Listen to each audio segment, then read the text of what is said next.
भारत के तेल पर अमेरिका की ऐसी जुर्रत कैसे हो रही है? आखिर कैसे दोस्तों, कैसे अमेरिका की इतनी हिम्मत हो रही है कि वो कोई दिन नहीं छोड़ता बीच युद्ध में भी भारत को अपमानित करने का। अब तो हद ही हो गई दोस्तों। 79 सालों में, भारत की आजादी के 79 सालों में आज तक ऐसा नहीं हुआ है जो अमेरिका अब कर रहा है भारत के साथ। क्या आप ये सोच सकते हैं, जब ईरान, इजराइल और अमेरिका का युद्ध चल रहा है और पूरी दुनिया सहित भारत में तेल के संकट खड़ा होने का डर है, उस वक्त भी अमेरिका हमें पूरे अहंकार के साथ, पूरे घमंड के साथ परमिशन दे रहा है। जी हाँ, हमें इजाजत दे रहा है, हमसे कह रहा है चलो दी तुम्हें इजाजत, खरीद लो रूस से तेल। दोस्तों, बीच युद्ध अमेरिका ने जिस तरह से प्रधानमंत्री नरेंद्र मोदी की पूरी सरकार को अपमानित किया है और उसके जरिए हम भारतीयों को अपमानित किया है, यह हम सब के लिए सोचने का विषय है कि आखिर ऐसी क्या बात है कि ऐसे हालात में भी अमेरिका भारत को आंख दिखाना नहीं छोड़ रहा है। आप जानते दोस्तों, भारत सहित दुनिया भर में स्टेट ऑफ हार्मोन्स बंद होने की वजह से तेल का संकट खड़ा हो गया है। दोस्तों, भारत सरकार की तरफ से कहा गया है कि हमारे पास पूरा पर्याप्त स्टॉक है, लेकिन दोस्तों ये बात भी सच है कि जिस तरह की खपत भारत के अंदर है, अगर ये पूरा युद्ध वाकई में 100 दिन चल गया, जिसका दावा ट्रम्प कर रहे हैं, जो अब ईरान भी कह रहा है, इजराइल भी कह रहा है, तो फिर भारत के आगे एक भयानक तेल का संकट खड़ा हो जाएगा। दोस्तों, इसके लिए लगातार सोशल मीडिया में चर्चाएं चल रही थी कि भाई क्या रूस से तेल खरीदेगा भारत? रूस से तेल खरीदने को लेकर हमें पता है दोस्तों, अमेरिका ने पहले हम पे टैरिफ ठोक रखा था, आने वाले वक्त में पता नहीं दोबारा से टैरिफ ठोक दे। तो इसको लेकर हाँ ना चल रहा था कि खरीदेगा कि नहीं खरीदेगा, खरीदेगा कि नहीं खरीदेगा। तभी ट्रंप जी के मंत्री जी सामने आए और भारत को कहा चलो जाओ 30 दिन के लिए खरीद लो रूस से तेल, लेकिन केवल 30 दिन के लिए। दोस्तों, अमेरिका के ट्रेजरी सेक्रेटरी हैं स्कॉट बेसेंट, उनका जरा ये पूरा बयान देखिए।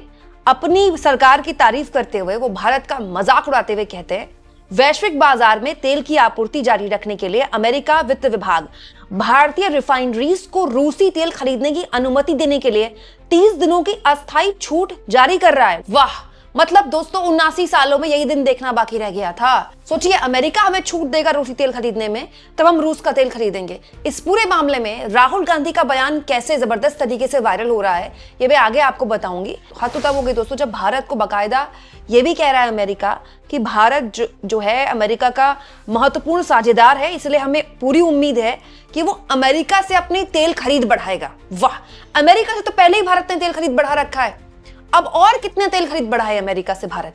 और अमेरिका से हम क्यों तेल खरीदे? एक तो इतना दूर, और जब पास में हमारा रूस से इतना इंपॉर्टेंट साझेदार है हमारा रूस, और उससे हम तेल ना खरीद के अमेरिका से तेल खरीदे क्यों? क्योंकि वो हमारा इंपॉर्टेंट साझेदार है। ये किस तरह की साझेदारी है, मेरे तो ये बात समझ में नहीं आती दोस्तों। चाहे साझेदारी हो, चाहे कोई रिश्ता हो, चाहे दोस्ती हो, चाहे स्ट्रैटेजिक पार्टनरशिप हो, चाहे एलाय हो, यही शब्द इस्तेमाल होते हैं ना इंटरनेशनल पॉलिटिक्स में। ये बराबरी के होते हैं। ऐसा नहीं होता कि आप साझेदार के नाम पर दूसरे को अपमानित करें। ये तब हो रहा है दोस्तों जब 24 घंटे पहले बड़े अहंकार के साथ, बड़े गुरूर के साथ अमेरिका ने ये दुनिया को बताया था कि इंडियन ओशन में, हिंद महासागर में उसने जो ईरान का युद्धपोत था उसको उड़ा दिया और उसमें 80 से ऊपर नाविकों की मौत हो गई, तब जबकि वो इंडियन नेवी के साथ संयुक्त अभ्यास में वापस लौट रहा था। और इसीलिए उसके गार्ड्स भी डाउन थे, क्योंकि उसको पता था कि वो मित्र देशों के बीच के हिस्से में है।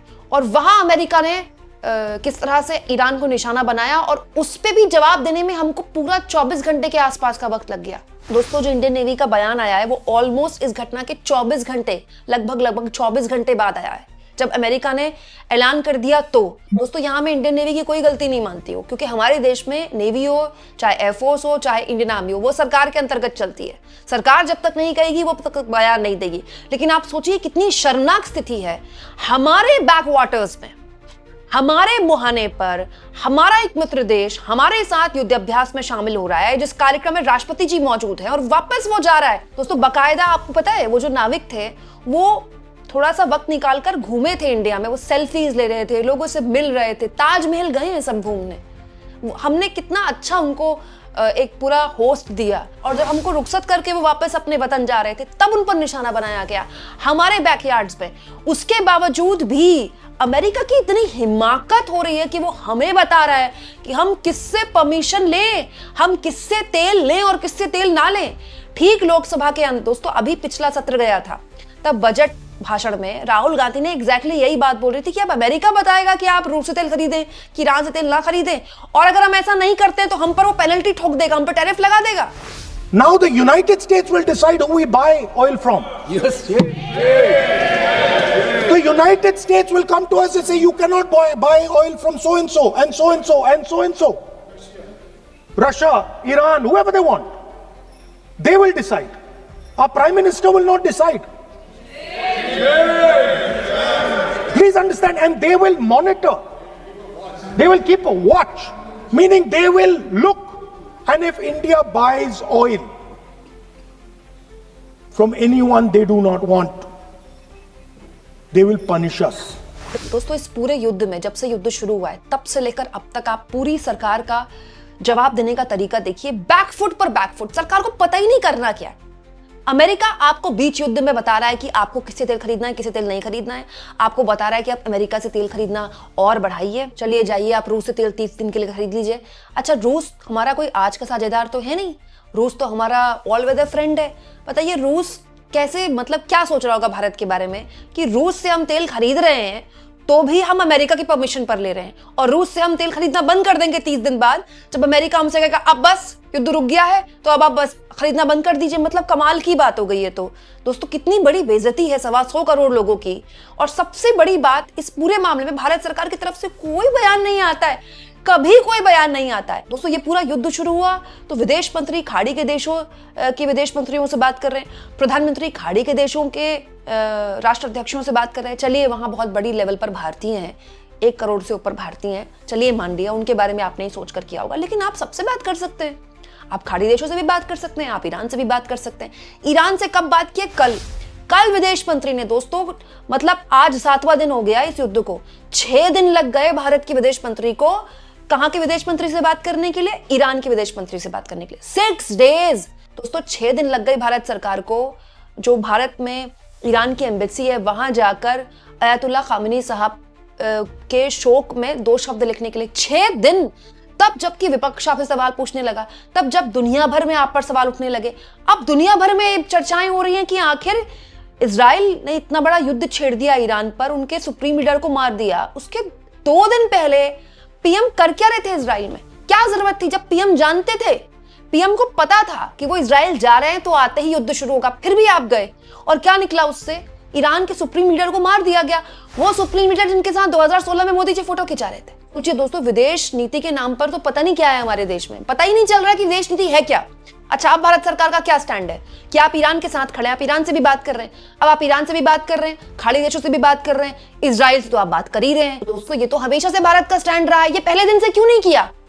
आप सोचिए दोस्तों, कल प्रधानमंत्री की तरफ से बयान आया है कि उन्होंने फ्रांस के प्रेसिडेंट से बात की है और उन्होंने डिस्कस किया है कि वो डायलॉग और डिप्लोमेसी पर रिटर्न करवाना चाहते हैं इस पूरे खित्ते में, मिडिल ईस्ट में, और वो कोशिश करेंगे कि वो एंगेज करे लोगों को कि पीस आए, स्टेबिलिटी में। अब जाकर मोदी जी को ये सब कुछ याद आया है और इसके लिए वो फ्रांस के राष्ट्रपति से बात कर रहे हैं। दोस्तों, तेल को लेकर भारत की जो परचेजिंग पावर रही है वो बहुत बड़ी है। मतलब हम दुनिया के दूसरे सबसे बड़े बायर हैं, हमें कौन नहीं बेचना चाहेगा, और हम हमेशा से डाइवर्सिफाइड रहे, हमने कभी एक मुल्क से नहीं खरीदा। पूर्व में मनमोहन सिंह के सरकार के दौरान तो हम ईरान से भी तेल खरीदते थे। मुश्किल वक्त में ईरान ने हमको न केवल तेल दिया बल्कि इंडियन करेंसी में तेल दिया है। तो ऐसा नहीं है, हमने रूस से तेल खरीदा, हमने ईरान से भी तेल खरीदा, हम सऊदी से भी तेल खरीदते हैं, हम कुवैत से भी तेल खरीदते हैं। हमारा जो तेल का पूरा मार्केट है वो हमने हमेशा से डाइवर्सिफाइड रखा है ताकि हमें एक पर निर्भर न रहना पड़े। लेकिन सोचिए, एक इतना बड़ा बायर जिसके पास परचेजर की कोई कमी नहीं होनी चाहिए, जिसको किसी इजाजत की जरूरत नहीं पड़नी चाहिए, आज तक किसी ने नहीं बोला हमको कि हम आपको परमिशन दे रहे हैं। हमको बीच युद्ध में, वो युद्ध जिसमें अमेरिका खुद फंसा हुआ है, खुद उसको बाहर का दरवाजा नहीं दिख रहा, तब भी वो भारत को अपमानित करने का कोई मौका नहीं छोड़ता। आपको क्या लगता है इसके पीछे क्या वजह हो सकती है? कमेंट बॉक्स में जरूर लिखें और जितना हो सके दोस्तों चैनल को शेयर भी करें और सब्सक्राइब भी।